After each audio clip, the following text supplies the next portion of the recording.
Mi queridísimo audiófilo, ¿cómo estás? Tanto tiempo. Espero que estés bien y se te estén parando los pelos siempre. Mira lo que pasó. Por fin llegaron a casa mi electrónica quad. Mi amplificador 33. Mira qué lindo, parece un juguetito. Y el amplificador 303 estuvieron en casa de mi amigo Ben. Ben trabaja con la compañía Sky-Fi de audio, pero también trabaja por su cuenta arreglando equipos de audio. Resulta que yo le hice un trueque a Ben. Le cambié el amplificador Kenwood que yo tenía porque él me arreglara, le diera servicio a mi electrónica quad. No solamente estos dos, sino que el 34 y el 606 también. Así que pasaron algunos meses, pero por fin llegó Ben anoche y te quería contar lo que hicimos. Bueno, lo primero que hicimos fue conectar estos dos que están aquí y a la verdad es que quedé súper impresionado. No lo podía creer. Te voy a poner aquí el enlace al video que hizo Ben. Es en inglés, pero vale la pena verlo porque él enseña todo lo que le hizo a estos aparatos. Y bendito, me da pena porque este amplificador sí que le dio mucho trabajo, pero está bien interesante. El video dura casi una hora, pero te lo voy a compartir. Lo puedes ver después de ver este video si quieres, o lo puedes ver antes, pero esto fue lo que pasó anoche. Pues nada muy complicado, fue cuestión de sacar las cosas de la caja y conectar todo. Ven, a la verdad que se esmeró en también asegurarse que las conexiones, los cables que yo le di estaban todos bien. Y pues en un santiamén ya lo teníamos conectado, listos para disfrutar del sistema 33303 con las Quad 57. Durante el proceso de reconstrucción, Ben descubrió que el preamplificador 33 tenía un problema de trazado de los canales y solamente de verdad se oye perfecto cuando rebasa el 50% o cuando está por debajo del 50%. Así que en esta sesión lo que hicimos fue más o menos calibrar los volúmenes, bajando el volumen de la fuente para poder entonces subir el volumen del pre o viceversa, y entonces salir de esa zona difícil que es la zona del 50% del volumen de 33 porque no está trazando perfectamente los dos canales. Una tontería, pero bueno, hicimos varios experimentos. La señal se iba un poquito para la izquierda cuando estaba al 50%. Quiero decir la imagen central de la voz, y estábamos aquí probando eso. Nos curamos un ratito con el 33 y 303 y después fue hora de conectar el 34 con el 606. Ben le cambió algunos capacitores al 606, pero no le cambió los capacitores centrales originales, los grandes. Y al 33 también, al 34 le hizo un par de cosas también, pero generalmente no le hizo tanto a esto porque el 303 se llevó la mayoría del tiempo que tuvo que hacer. Y pues estuvimos escuchando también un rato y esta combinación también suena excelente con la 57, así que el problema que tengo ahora es que todo suena bien.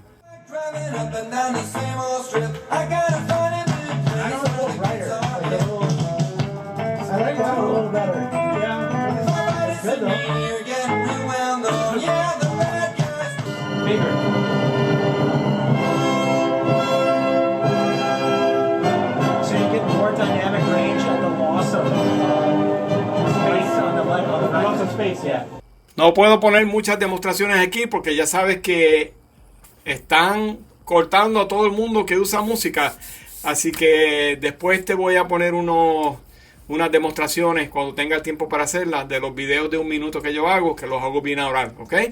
Te lo prometo. Pero antes de que se fuera Ben, le pedí que nos sentáramos y habláramos un poquitito de la experiencia y sobre estos productos y qué piensa él sobre estos productos para un audiófilo. Mis queridos audiófilos, acabo de escuchar mis componentes quads, la electrónica, el preamplificador 33 y el amplificador 303 que mi amigo Ben acaba de arreglar y de reconstruir y de hacerle upgrades. y les he puesto el enlace para que vean el video que hizo Ben en su canal Novalux Stereophonic. Y ahora vamos a hablar con Ben en inglés. Ben, Yeah. we just finished listening to the 33 and 303 combo and the 34 606 combo. Wow, I have to tell you, you know, I've had these units for a couple of years, but I'm impressed. I'm impressed, especially with the little combo with the 33 303. It's like my quad 57s just came to life. What was happening with that stuff? Well, they were old, right? Yeah, well, so I don't know how much listening you did beforehand. Did you listen to 303 at all before you sent it to me? A lot, yeah. Okay. And I thought it was good, but So what I found at the bench when I tested it is that when you pushed it past anything more than a few watts, one of the channels would start to get wobbly. And it ended up being a bad capacitor in the driver board. So I went and did a whole overhaul on them, and now they're testing like they did from the factory. So that was the refresh, I guess. that's amazing. And it's hard to beat that sound, in my opinion. I think the bass was very exuberant. It's a very lively sound. You never expect that from stuff that looks like a toy. I mean, the preamp has so many plastic parts. Yeah, Right? the preamp like looks and feels kind of cheap, but inside when you open it up, it's all modular. It's card based, which is very good for a service technician because you just pull out the cards. You can do really clean work. You're not like reaching around stuff and bending wires to try to get into places. So it was actually very serviceable. Some of the parts, you were lucky because the one that you got was already restored by a That's specialist. right. It was already So yeah. It was upgraded. Yeah, it The was caps. upgraded. Everything was upgraded to audio grade caps. Somebody did some really clean work in there. So yeah, you were lucky in that respect. But the preamp tested great, and you really like the phono stage in it. Right? That's the reason why I would never sell it. I thought it was kind of, you know, it's okay, but once I tried the phono stage, it's a magnetic moving magnet. It's so quiet that I thought I should never sell this because it's so good, you know. It reminds me of when I went to the Smithsonian Museum and I saw the capsules, you know, the space Okay. Yeah. space capsule, all the computers. They kind of look like a lot of them had modular cards that go Yeah, in and yeah. out. The construction. I guess it was typical of that era. Everybody was doing the aerospace thing. Okay. You know, the space race. So maybe it was inspired by that kind of stuff. You know, the British aerospace or whatever. Yeah. And then the amplifier was so cool too. So that one is super serviceable. The heatsink completely slides off to the side. All the cards just flip down. It was Yeah. a dream to service. It was very scary to watch your video because at some point you had so many probes going into it. Oh yeah. I commented that it looked like open heart surgery. That was kind of my own fault because I wanted to replace the trimmer resistors to do the adjustments, and the replacement parts that I got, Quad gives holes on the back of the board so that you can shove an adjustment tool in from the back. And with the new controls that I put in, I couldn't do that, so I had to have all the boards flipped down. So it really did look like open heart surgery. All the boards are flipped down. Crazy. I think I had 4 voltmeters going simultaneously, measuring different parameters. But that's kind of what's necessary in these things because the adjustments interact with one another. So I needed to see the regulated voltage and the bias and everything simultaneously to get everything dialed in. Yeah. And then we hooked up the 34 preamp and the 606 amplifier, and it also sounded great. In fact, I had problems with the 606. I was getting vibrations, buzzing. I don't know what was wrong with it. Yeah, so inside of the 606, there's 4 big main filter capacitors, and there's 2 per channel. And the way that they constructed it, there's just a pin that comes up, and the capacitor kind of solders into that. And that pin connection broke. So one channel was making intermittent contact, it would lose its positive rail. So that's probably what you were hearing is a distortion.